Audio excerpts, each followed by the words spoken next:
Rabbi ज़िदनी इल्मा rabbi hub ली minus सालिहीन रब्बना ज़लमना अनफुसना व इल्लम तग़फिर लना व तरहमना लनकुनन्ना मिनल खासिरीन। अल्लाह, अगर तूने हम पर रहम ना किया तो हम खासरीन में चले जाएंगे। तो कैंसर का आज हम आखिरी लेक्चर जो है वो करते हैं जी, कैंसर के बारे में। और जितना भी जो है मुझे इल्म था, मैंने अपनी कोशिश करके जो है दोस्तों को बताने की कोशिश की है।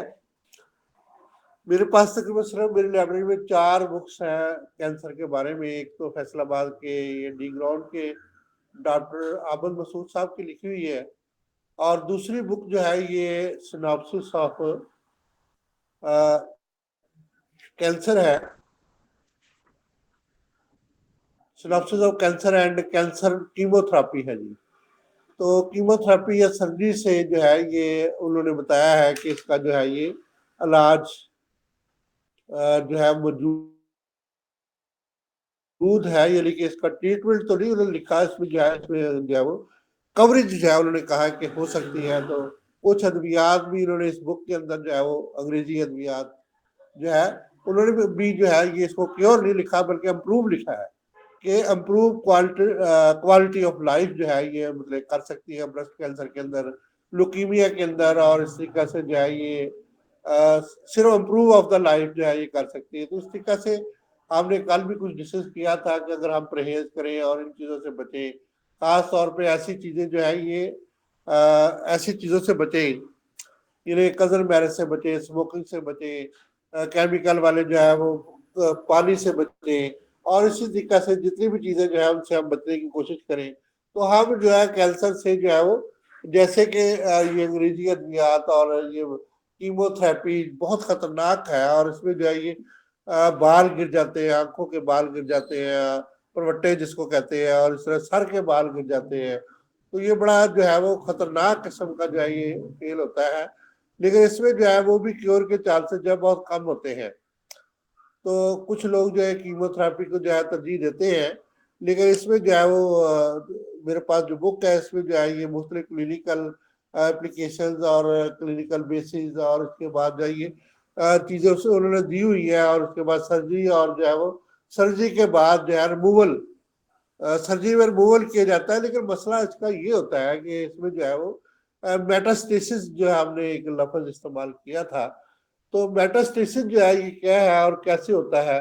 तो ये हम इसको थोड़ा सा आज और पढ़ के जो है उसके बाद जान के तो आगे जो है असल में ये खत्म क्यों नहीं होता। और ये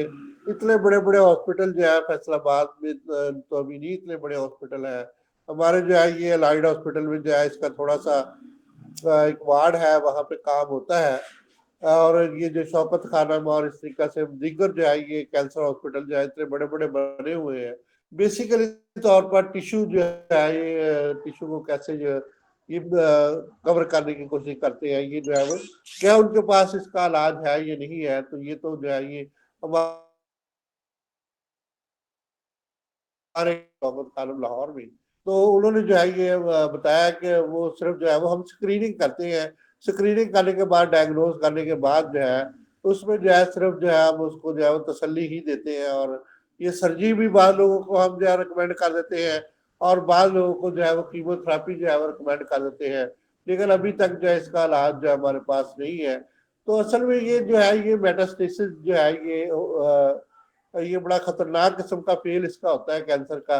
मेटास्टेसिस क्या होता है कि यानी कि ब्लड कैंसर हुआ तो ये ल्यूकीमिया हुआ, तो अब पूरे खून जो है खून पूरे जिस्म के अंदर सर्कुलेट कर रहा है, ब्रेन के अंदर भी जा रहा है, दिल के अंदर भी जा रहा है, और फेफड़ों के अंदर भी जा रहा है, और इसी तरीके से तमाम जिस्म के अंदर ये खून जो है वो जा रहा है। और खून जो है वो उसमें जो है वो ल्यूकीमिया हो गया, यानी कि उसमें जो है वो कैंसर की किस्म जो है वो हो गई है। तो अब जो खून जहां भी जाएगा तो वहां पे जाके जो है वो अपने असरात को पैदा करना शुरू कर देगा। तो इसी तरीके से कैंसर के जो मैग्नेटिक कैंसर होता है उसकी जो है हम कहते हैं कि जड़ें भी होती हैं, और ये हकीकत बात है कि ब्लाइंड की इतनी ज्यादा जो है वो ग्रोथ भी होती है, लेकिन उसकी इतनी ज्यादा जड़ें नहीं होती। ये बहुत ज्यादा जो है मैग्नेटिक कैंसर की जो बहुत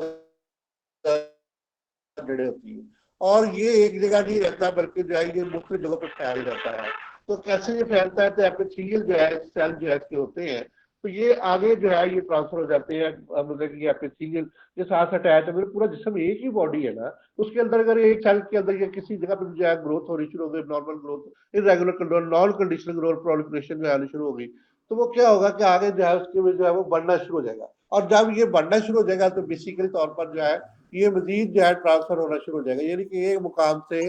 दूसरे मुकाम पर ट्रांसफर हो जाना जो है बेसिकली जो है वो मेटास्टेसिस कहलाता है। तो इसमें जो है वो मतलब कि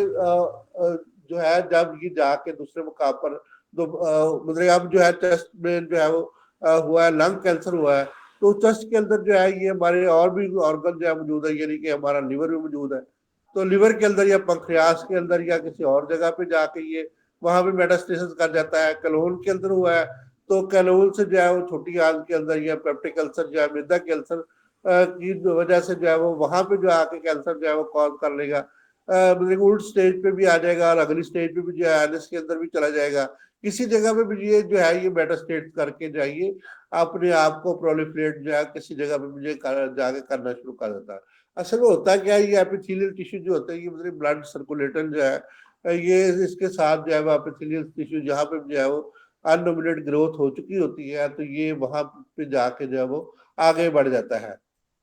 तो इस तरीके से जो है ये मुख्तलिफ मादों के अंदर ये जाके जो है आगे बढ़कर जो है एक जड़ की सूरत में जो है वो नई जगह पे जाके मेम्ब्रेन के साथ मिलकर जो है वो फैलना और फैलना शुरू कर देता है। इसके बाद जो है इसके अंदर जो है वो एक्स्ट्रा सेलुलर फ्लूइड के साथ भी ये जाके जो सेल के बाहर जो फ्लूइड होता है, पानी वगैरह और इस तरीके से जितनी भी चीजें होती हैं, ऑक्सीजन, कार्बन डाइऑक्साइड वगैरह जो है मौजूद होती है, तो ये इसके साथ और भी जाके जो है वो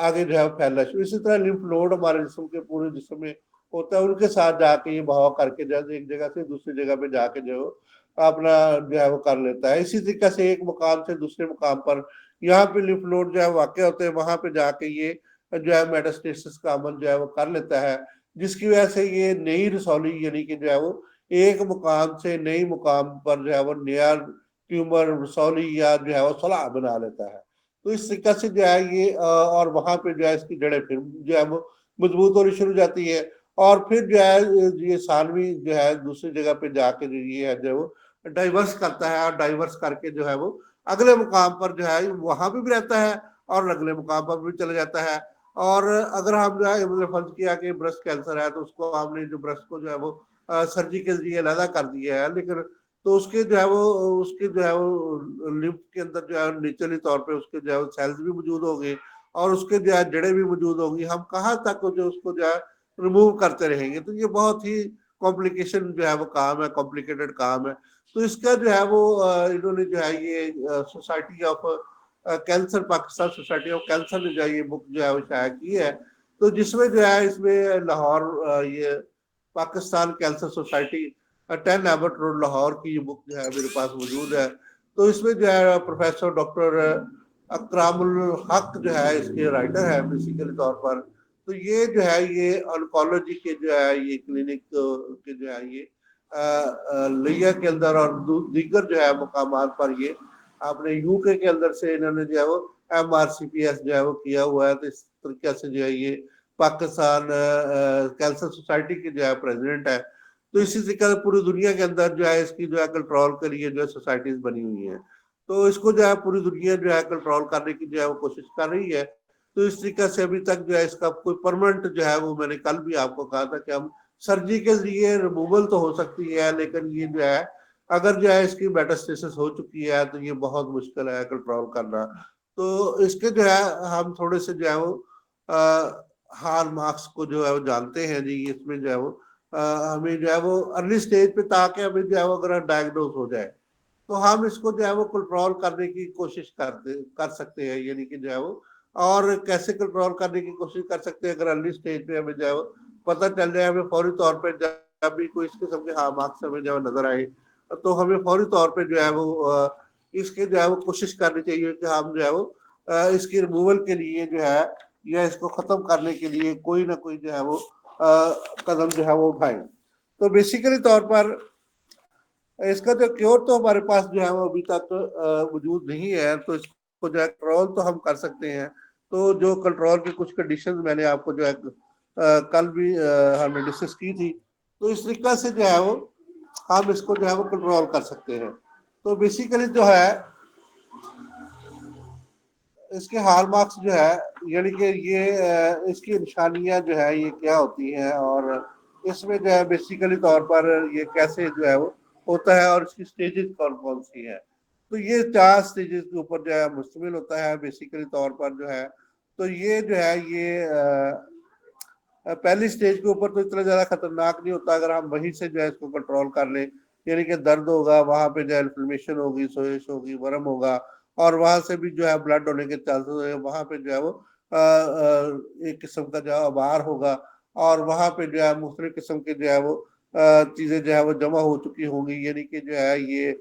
या कि ल्यूपस जमा हो चुका होगा, या कि इस तरीके से चर्बी वगैरह जमा हो चुकी होगी, और वहां पे जो है अननोमिनेट ग्रोथ जो है सेल की जो है वो अनकंट्रोल ग्रोथ जो है वो हो चुकी होगी। तो इस तरीके से वहां पे जो है इसको जो है वो कंट्रोल करना जो है वो बहुत ज्यादा मुश्किल होता है। तो कोशिश करनी चाहिए कि हमें जो है इसी सूरत में जो है यहाँ पे ये मिल जाए, तो हम जो है इसको जो है वो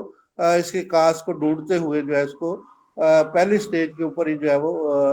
कंट्रोल करें। दूसरी स्टेज जो है वो बड़ी खतरनाक होती है। इसमें जो है वो मजीद जो है ये कैंसर बढ़ जाता है, बड़ी जो मगलेंट जो है वो हो जाती है, और रेडिएशन जो है वो मजीद आगे बढ़ने से डीएनए के अंदर चेंजेस आ जाती हैं, और आरएनए से जो है वो प्रोटीन के अंदर चेंजेस आ जाती हैं, जिसकी वजह से वहां पे जो है वो फ्री रेडिकल जो है वो आम हो जाते हैं, और खास तौर पे माइटोकॉन्ड्रिया के अंदर चेंजेस आ जाती हैं, जिसकी वजह से जो है वो ऑक्सीजन एक्टिव स्पीशीज जिसके अंदर जो है मौजूद होती है, तो जिसकी वजह से ये वाला जो है वो इलेक्ट्रॉन चेंज जो है वो वहां पे मौजूद होती है, और बड़ी तेजी से जो ये जो है वो ग्रोथ करता है सेल जो है, वहां प्रोलिफरेशन जो है बड़ी तेजी से होती है, हजारों की तादाद में वहां पे जो है वो, बल्कि लाखों की तादाद में ये जो है वो प्रोलिफरेशन करके ये सेल जो है वो बढ़ जाते हैं। इस तरीके से जब ये बढ़ते जाते हैं, और जो रेक्टो ऑक्सीजन स्पीसीज के साथ जो है ये मुख्तलिफ जगहों पे जो है वो और जो है वो चला जाता है। इस तरीके से जो है अभी आपने जो है वो मेटास्टेसिस की बात की, तो मेटास्टेसिस जो है इसके अंदर होना शुरू हो जाता है, एक जगह से दूसरे मुकाम पर ये चला जाता है। ये थर्ड स्टेज के अंदर ऐसा होता है। और फोर्थ स्टेज के अंदर जो है इसकी लास्ट स्टेज होती है, जिसमें जो है ये फोर्थ कैटेगरी के अंदर जो बड़ी पेनफुल होती है तकलीफ, और ये जो है बढ़कर जो है वो किसी उजू को जो है खासतौर पर ब्रेन के उजू को या और किसी उजू को जो है वो तबाह करना शुरू कर देता है, और इसमें जो है वो बहुत ज्यादा जो है वो नुकसान पहुंचाना शुरू कर देता है। तो ये जो है बहुत ज्यादा जो है वो नुकसान पहुंचा कर जाएंगे जिस्म को जो है तबाह कर देता है, और जिसकी वजह से ये इसमें जो है आखिरी स्टेज जो है ये सब लोगों को पता है कि इसकी आखिरी स्टेज जो है वो अल्लाह रहम करे जो है वो डेथ होती है। तो हमें जो है कोशिश करनी चाहिए कि फोर्थ स्टेज से पहले पहले हम उसको जो है वो पहली स्टेज के ऊपर जिसको पकड़ने की कोशिश करें, और उसका जो है वो कोई ना कोई जो है हल उसको तलाश करें, और इसमें जो है वो ऐसी अद्वियात का इस्तेमाल करें जिससे जो है ये पेन रिमूव हो जाए, और इस तरीके से जो है इसकी जो है वो कंट्रोल कर सके हम इसको। तो इसमें जो दो किस्म के कंट्रोल होते हैं बेसिकली तौर पर। इसमें जो है नेक्रोसिस को मैं आपको बयान करना चाहता हूँ, और जो है वो अपोप्टोसिस को जो है वो बयान करना चाहता हूँ। तो नेक्रोसिस बेसिकली तौर पर ये जैसे कि गैंग्रीन हम पीछे जान चुके हैं, तो नेक्रोसिस बिल्कुल गैंग्रीन की एक किस्म है। तो उसमें क्या होता है कि सेल वेसल जो है वो अपना जो खून सप्लाई करती है किसी भी जो है सेल को, तो वो अपना काम करना छोड़ देती है। तो वहां जो है वो वहां पे जो है वो अचानक जो है वो सेल की जो है वो डेथ हो जाती है। तो ये जो है सेल की डेथ जो है वो नेक्रोसिस कहलाती है। तो ये जो है ये इस किस्म की डेथ जो है वो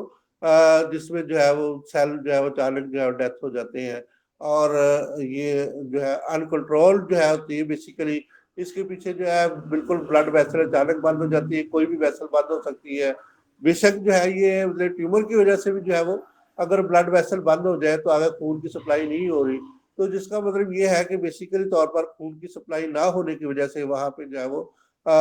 नेक्रोसिस का अमल जो है वो वाक़ हो जाएगा। तो दूसरा जो है ये अपोप्टोसिस है। तो ये जो है हमारे लिए बहुत ही मुफीद जो है ये सेल डेथ है, ये कंट्रोल, और जो है ये किस्म का जो है ये प्रोग्राम सेल डेथ होता है बेसिकली तौर पर। इस अपोप्टोसिस के अंदर जो है ये ऐसे होता है कि देखिए हमारी जिस्म की जो है ये बड़ी मुफीद जो है वो सेल डेथ होती है। तो इसकी मैं मिसाल देता हूँ आपको कि ये जो है ये अचानक ये जो है वो कंट्रोल और हमारे जो है वो जो एक किस्म का डीएनए और आरएनए जो है और जेनेटिक तौर पे जो है ये इसको जो है कंट्रोल करते हैं, जिसकी वजह से अपॉप्टोसिस होता है। तो अपॉप्टोसिस जो है बेसिकली तौर पर कंट्रोल सेल डेथ होती है। इसमें हमारी कैविटीज बनती है।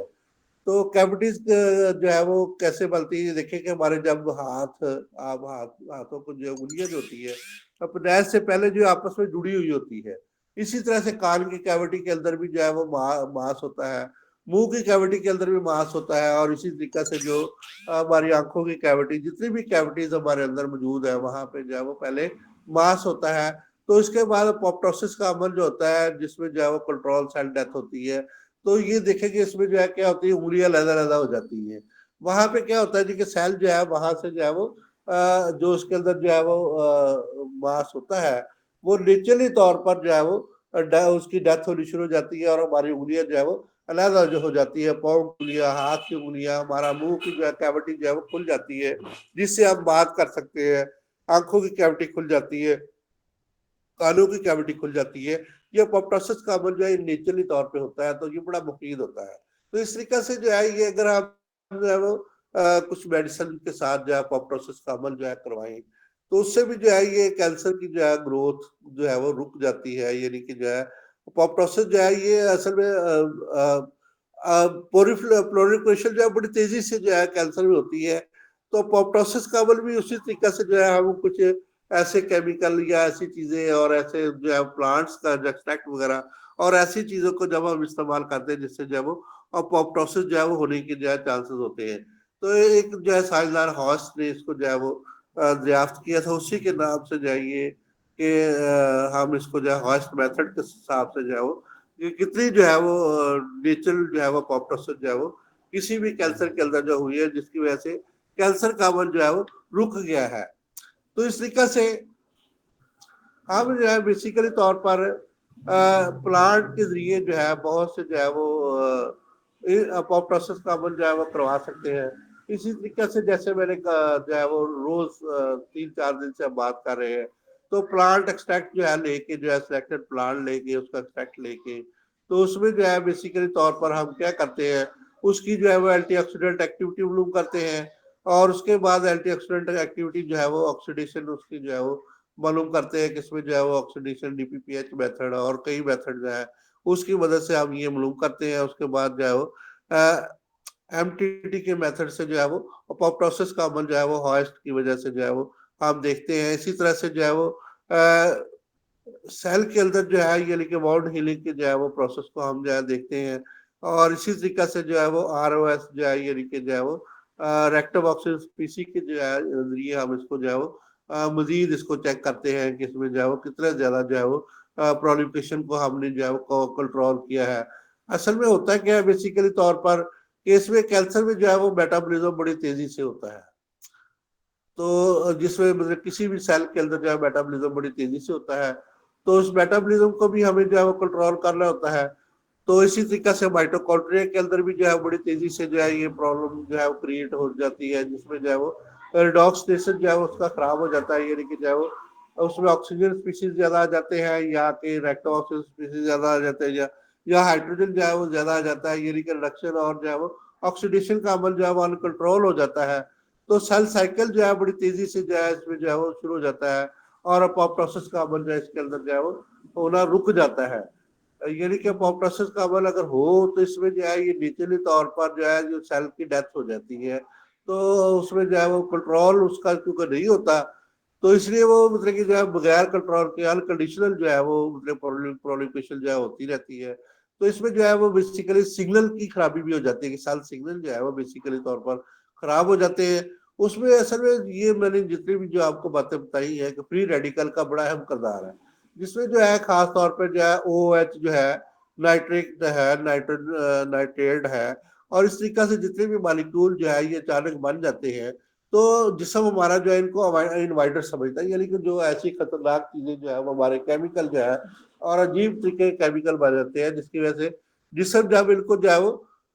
ऐसी चीज समझता है कि जो कि इन्वाइटर है, यानी कि हमारे जिस्म के मुताबिकत नहीं रखते, तो जिसकी वजह से हमारी इम्यूनिटी पावर जो है उसके खिलाफ जो है वो अपने अमामल को शुरू कर देती है। सेल जो है उसके खिलाफ जो है वो कुव्वत मुदाफत को शुरू कर देता है, जिसकी वजह से जो है खास तौर पे जो है सेल जो है उसकी ग्रोथ के अंदर जो है वो डिफ्रेंशिएट आ जाता है। बी सेल और टी सेल जो है दोनों जो है वो इसके ऊपर जो है खास असरात रखते हैं। और इसी तरीके से मुख्तलिफ वायरसेस जो है इस पे अमल करते हैं, और मुख्तलिफ जो है वो एनवायरमेंटल और जो केमिकल भी इसके ऊपर असर करके जो है वो हम जो है इसको बेसिकली तौर पर जो है वो कैंसर जो है वो जो है पैदा होने की शिकायत जो है वो होने के चांसेस बहुत ज्यादा हो जाते हैं, क्योंकि सेल जो है जितने भी सेल हैं खलिए हैं वो नेचुरली तौर पर इसकी जो है प्रोडक्शन जिस्म के अंदर जो है वो होती रहती है, इनकी ग्रोथ होती रहती है, सेल डेथ होते रहते हैं। जैसे कि आरबीसी भी जो है वो 120 दिन के अंदर डेथ हो जाते हैं, और डब्ल्यूबीसी जो है नए बनते रहते हैं। और जब भी जो है कोई भी इन्वाइटर हमारे जिस्म के अंदर आ जाता है तो डब्ल्यूबीसी की तादाद बहुत ज्यादा बढ़ जाती है, लिम्फोसाइट की तादाद बहुत ज्यादा बढ़ जाती है। वो असल में यही समझते हैं कि कोई इन्वाइटर जो है हमारे जिस्म के ऐसे केमिकल हमारे जिस्म के अंदर आ गए हैं जो कि हमारे जिस्म को नुकसान पहुंचाने की जो है वो सलाहियत रखते हैं। तो उसके खिलाफ क्या होता है, बेसिकली तौर पर उनकी जो है अननोमिनेट ग्रोथ जो है वो शुरू हो जाती है, यानी कि सेल जो है वो नेचुरल ग्रोथ की बजाय जो है वो बहुत ज्यादा जगहों पे जो है अननोमिनेट ग्रोथ और अनकंट्रोल ग्रोथ और उसके बाद जो है प्रोलिफरेशन जो है शुरू हो जाती है। किसी जगह पे भी जब सेल की जो है वो कंट्रोल ग्रोथ जो है वो बड़ी तेजी से शुरू हो जाती है, तो उसमें होता है बेसिकली क्या है कि वहां पे जाके वो कंट्रोल कर लेता है जो भी मेरे सेल जो है वो प्रोलिफरेट कर रहा होता है। तो वहां पे जो है वो उस सेल जो नॉर्मल सेल होते हैं उनके ऊपर उसका कंट्रोल होता है, जिसकी वजह से जो है वहां पे जो है वो अब नॉर्मल ग्रोथ जो है वो शुरू हो जाती है। तो ये नॉर्मल ग्रोथ बेसिकली तौर पर जो है ये कैंसर का बायस जो है बनती है। तो इसमें जो है हमें जो है वो बेसिकली तौर पर इसकी मेटाबॉलिज्म यानी कि जो है वो को कंट्रोल करना चाहिए, यानी कि जो है माइटोकॉन्ड्रिया की जो है ये जो एटीपी और एडीपी और एएमपी इसको कंट्रोल करना चाहिए। और इसी तरीके से जो है जितनी भी सेल के अंदर जो एक्टिविटीज हो रही है तो उनको जो है हमें बेसिकली तौर पर न्यूक्लियस के अंदर आपको पता है कि जो है ये डीएनए और आरएनए होता है, तो मैसेंजर आरएनए की जो एक्टिविटीज को कंट्रोल करके जो हम इसको जो है वो बचा सकते हैं। तो इसी तरह से नेक्रोटिक फैक्टर एक होता है, यानी कि सेल नेक्रोटिक फैक्टर जिसको कहते हैं, तो ये भी बेसिकली तौर पर जो है सेल डेथ का जो है वो बायस बनता है। तो इसी तरीके से और भी बहुत से जो है वो होते हैं जिनकी हम जो है वो प्रोडिकेशन कर सकते हैं। इंटरल्यूकिन इसके अंदर जो है मौजूद होता है, जिसको जो है वो हम मजीद जो है वो ग्रोथ सिग्नल को रोक के और इसी तरीके से जो है ये मुख्तलिफ चीजों को जो है वो कंट्रोल जो है हम कर सकते हैं। तो अब हम थोड़ा सा डिस्कस करते हैं जी ऑन्कोलॉजी और जो है ये मतलब कि जो है कैंसर में क्या फर्क है। तो ऑन्कोलॉजिस्ट कौन से होते हैं और कैंसर वाले जो है ये उसमें क्या फर्क होता है जो है ना। तो ऑन्कोलॉजी जो है इसको क्यों कहते हैं, तो बेसिकली तौर पर जो है ये कैंसर के इल्म को जो है ये ऑन्कोलॉजी कहते हैं।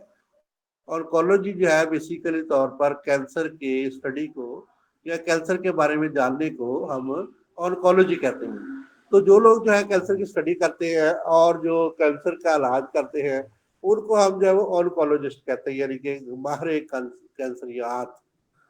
तो इस तरीके से वो लोग जो है वो मतलब अपने आप को माहिर कैंसरियात कहलाते हैं। तो इस तरीके से तो ऑन्कोलॉजी का जो है ये हमारा जहाँ पे जो है वो अलाइड हॉस्पिटल में भी शोबा कायम है। तो हमारे सिविल अस्पताल में भी जो है ये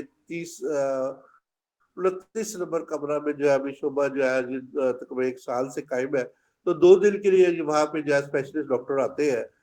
तो वो जो है कोशिश करते हैं कि जो जितने भी कैंसर के हमारे यहाँ पे जो है फैसलाबाद के लोग जो है वो आते हैं, तो उनको जो है गाइडलाइन मुहैया की जाए ताकि जो है इसको कैंसर को जो है हम रोका जाए। तो एक और जो है ये प्रोस्टेट कैंसर बड़ा जो है वो अहम है, जिसके लिए बहुत से पेशेंट जो है वो आते हैं। तो इसमें जो है वो ये जो एक टेस्ट होता है जिसको जो है वो पीएसए टेस्ट कहते हैं जी, प्रोस्टेट जो है इसमें स्पेसिफिक एंटीजन टेस्ट होता है। तो ये करवाते हैं बेसिकली तौर पर हमारे जितने भी जो है दोस्त है बाप होते हैं, तो वो जो है वो कोशिश करते हैं कि अगर प्रोस्टेट बढ़ गया, इसका नॉर्मल वजन जो है ये जो है मर्दों में होता है, तो इसका नॉर्मल वजन जो है प्रोस्टेट का ये 55 साल की उम्र के बाद जो है अक्सर बढ़ जाता है। तो नॉर्मल वजन इसका 26 ग्राम जो है वो होता है। तो 26 ग्राम से 32 ग्राम, 35 ग्राम, 40 ग्राम, और उसके बाद जो मैंने एक बंदे का जो 63 ग्राम तक जो है वो एक बाबा जी का देखा है, उसकी उम्र जो है 60 साल थी, ऑपरेट करवाने के बाद उसका पेशाब नहीं रुकता था जी। तो ये मतलब जो प्रोस्टेट जो है ये असल में जो है ये यूरिनेशन को कंट्रोल करता है। तो जब इसको निकाल दिया जाए तो हम इसको जो है बहुत सी अद्वियात से भी जो है वो कंट्रोल कर सकते हैं, ऐसी कोई बात नहीं। लेकिन अगर खुदा जो है खास तौर पे ये जो है प्रोस्टेट का जो है वो कैंसर ना हो, इसका टेस्ट जो है वो जो है वो ये रिजल्ट देता है, तो नॉन प्रोस्टेटेड डिसऑर्डर जो है ये 0 से लेके 4 नैनोग्राम पर मिलीलीटर जो है इसको कहते हैं जी कि ये जो है वो नॉन प्रोस्टेटिक डिसऑर्डर जो है इसके अंदर मौजूद है। तो बनाइन प्रोस्टेट हाइपोट्रॉफी अगर मौजूद हो तो ये 4 से लेके जो है ये 10 नैनोग्राम पर ml जो है इसके अंदर मौजूद हो। तो प्रोस्टेट कैंसर के अंदर ये 10 से लेके जो है वो 120 नैनोमीटर जो है ये बेसिकली तौर पर ml जो है ये मौजूद होता है। तो ये किसी जगह पे जो है प्रोस्टेट कैंसर जो है ये नॉर्मल की जगह पे बनाइन, और इसके बाद जो है बनाइन की जगह पे जो है वो लार्ज और इसको जो है वो मगलैंड कैंसर जो है वो कहते हैं। तो ये प्रोस्टेट की जो है ये टेस्ट होता है एंटीजन, अगर उसके अंदर जो है ये इतना ज्यादा मकदार में आ जाए तो मतलब 120 नैनोग्राम तक आ जाए तो इसका मतलब कि श्योर शॉट है कि वहां पे जो है वो कार्सिनोमा जो है वो मौजूद है। तो जो जितने भी जो है ये कार्सिनोमा जो है ये होते हैं तो इसको जो है वो कार्सेनो जो है वो एजेंट कहते हैं। तो ये एंटीजन भी जो है ये कार्सेनो एजेंट जो है इसके अंदर अगर मौजूद हो तो जिसकी वजह से प्रोस्टेट कैंसर होने के बहुत ज्यादा जो है वो चांसेस होते हैं। तो इसको जो है वो हम जो है वो मुख्तलिफ अद्वियात से जो है वो कंट्रोल कर सकते हैं। लेकिन कार्सिजन अगर मौजूद हो तो हम इसको जो है वो ऐसी अद्वियात से कंट्रोल नहीं कर सकते। तो इस तरीके से जो है वो कुछ होम्योपैथिक अद्वियात ने दावा किया है कि जिसमें जो है कि वो प्रोस्टेट और दीगर कैंसर को जो है वो कंट्रोल करने में जो है वो अहम किरदार अदा करती है। हो सकता है जी क्योंकि अल्लाह ताला जो है वो बेहतरीन जो है वो इल्म रखने वाला है और उसके नॉलेज के बगैर जो है वो इंसान कुछ भी नहीं जानता। हो सकता है कि वो जो है कुछ अद्वियात जो है वो उसको कंट्रोल कर सकती हो। तो इस तरीके से जो है जब कैंसर हो जाए यानी कि प्रोस्टेट कैंसर हो जाए तो कोशिश करनी चाहिए कि हमें जो है वो उसको कंट्रोल करने की अपनी जो है वो पूरी कोशिश करनी चाहिए कि हम उसको कंट्रोल कर सके। तो इस तरीके से जो है वो कुछ कीमोथेरापी जो है इसके बहुत ज्यादा साइड इफेक्ट जो है वो भी हमने जो इसके है। और जो कैंसर जो है वो अगर हम एक जगह से रिमूव करेंगे, फर्ज किया कि ब्रेस्ट को रिमूव कर दिया है, ब्रेस्ट कैंसर के लिए ब्रेस्ट को रिमूव कर दिया है, तो दूसरी जगह पे अगर हो गया है तो उसको हम कैसे जो है दोबारा बार बार। और मैंने जब भी इसकी जो है वो कोशिश की है ब्रेस्ट कैंसर को खासतौर पे हाथ डालने की, तो वो जो है वो बगल की तरह एक्जिला की तरफ जो है वो बढ़ गया है। और उसके बाद जो है वो भी जो है वो मुझसे तो अभी तक जो है कोई भी पेशेंट जो है वो ठीक नहीं हुआ, और ना ही मैं इसका जो है अभी तक दावा कर सका हूँ कि मुझसे जो है कोई भी पेशेंट जो है वो। इसलिए मैं जो अपने ऐसे दोस्त अहबाब से जो है वो जब भी मेरे पास, अब पहले तो मैं जब अनजान था और जो है ये इसको समझता नहीं था तो उस वक्त जो है मैं इसको हाथ डाल लेता था कि मैं इसको जी अभी पेन किलर दे के और इस तरीके से दीगर अद्वियात दे के मरमे वगैरह लगा के मैं इसको ठीक कर सकता हूँ। तो जब से जो है मैंने इसको पढ़ लिया है और इसको जान लिया है उस वक्त के बाद जो है मैं इसका जो है कोई भी ट्रीटमेंट जो नहीं करता, बल्कि जो है वो किसी दोस्त अहबाब के पास जो भी इसको जो है वो मुझसे बेहतर जानता है उसकी तरफ मैं रेफर कर देता हूँ। तो मेरे पास जो है वो कैंसर का इलाज जो है वो नहीं है, ना ही मैं जानता हूँ। तो मैंने पुरानी बुक्स में भी जो इसको जो है तफसीलन जो है पढ़ा हुआ है। लेकिन ये है कि सरतान जो है सरतान की बुक्स जो है उस वक्त की मौजूद है, तो उसमें जो है ये बहुत ज्यादा जो है वो हमारे दोस्त अहबाब जो है कुछ तजात का भी दावा करते हैं, कुछ तजात से जो है इसको हम बेहतर कर सकते हैं, वल्लाहु आलम।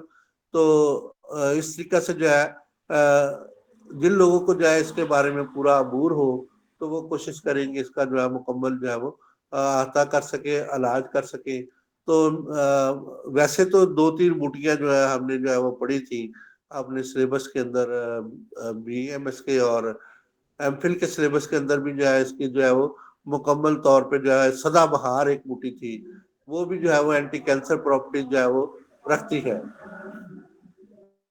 बर्बरीन उसके अंदर जो है वो निचले तौर पर पाई जाती है, लेकिन उसके रिजल्ट्स जो है मैंने आज तक नहीं देखे हैं। मैंने उसको इस्तेमाल भी करवाया शुरू शुरू में, लेकिन उसके रिजल्ट जो है मुझे नहीं मिले हैं। तो जिसकी वजह से जो है ये और भी बहुत से ऐसे अद्वियात का जो है जिसके अंदर एंटी कैंसर प्रॉपर्टीज हो सकती हैं। तो डॉक्टर साहब, डॉक्टर अजहर रसूल साहब ने काफी ज्यादा लोगों से जो है वो को काम करवाया है। सिंगल रेमेडीज के ऊपर भी करवाया है और कंपाउंड रेमेडीज के ऊपर भी करवाया है। तो इस तरीका से जो है अभी तक जो है वो खातर खा कोई भी जो है वो रिजल्ट इसके बारे में जो है वो इसको कंट्रोल तो हमने जो है जैसे कि कीमोथेरेपी से या और थेरेपी से जो है वो कंट्रोल किया जा सकता है। तो अभी तक जो है वो खातर खा जो है वो हम पेन किलर से जो है इसको सिर्फ जो है वो पेन को रिमूव कर सकते हैं, इसको मुकम्मल जो है शफा देने की जो है वो अहल मैं तो नहीं हूँ, हो सकता कि मेरे कुछ दोस्त जो है वो इसके लिए जो है वो हो। तो मेरा उनसे ये गुजारिश है कि वो जरूर जो है मेरी भी हेल्प करें और अपने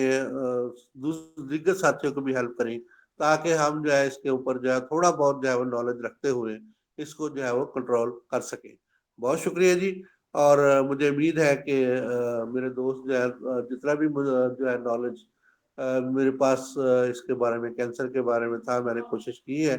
तो हम जो है वो फास्टिंग के बारे में कल से जो है वो थोड़ा सा, यानी कि रोज़ों के फ़ायदा और इस तरह से जो है वो थोड़ा-थोड़ा जो है हम इसके नॉलेज जो है वो आगे बढ़ाते हुए आपस में जो है डिस्कस करेंगे इंशाअल्लाह ताला। तो उसके बाद बाकी सिलेबस को डिस्कस करेंगे। बहुत शुक्रिया जी। तो आज का रमज़ान मुबारक, सबको रमज़ान मुबारक हो जी। और सब जो है वो मतलब सेहत का महीना है, इबादत का महीना है, तो अल्लाह ताला जो है सबको इबादत करने की और सेहत की जो है वो रखने की जो है आपने जो है वो कोशिश करने की तौफीक अता फरमाए। तो ये जो जितनी भी जो है हमारे इस्लामी इक़दार है, ख़ास तौर पे ये रमज़ान मुबारक और फास्टिंग जो है, ये अल्लाह ताला की तरफ से जो है ये हमारे जिस्म को जो है वो ताकत, तवानाई और खूबसूरती और इस तरीके से जो है रेस्ट और दीगर चीज़ों को मुहैया करने का एक बेहतरीन ज़रिया है। तो हमें कोशिश करनी चाहिए कि हम जो है वो इससे फ़ायदा उठाएँ और अल्लाह ताला की तरफ जो है रुजू करते हुए अपनी नमाज़ों को कायम करें। बहुत शुक्रिया जी।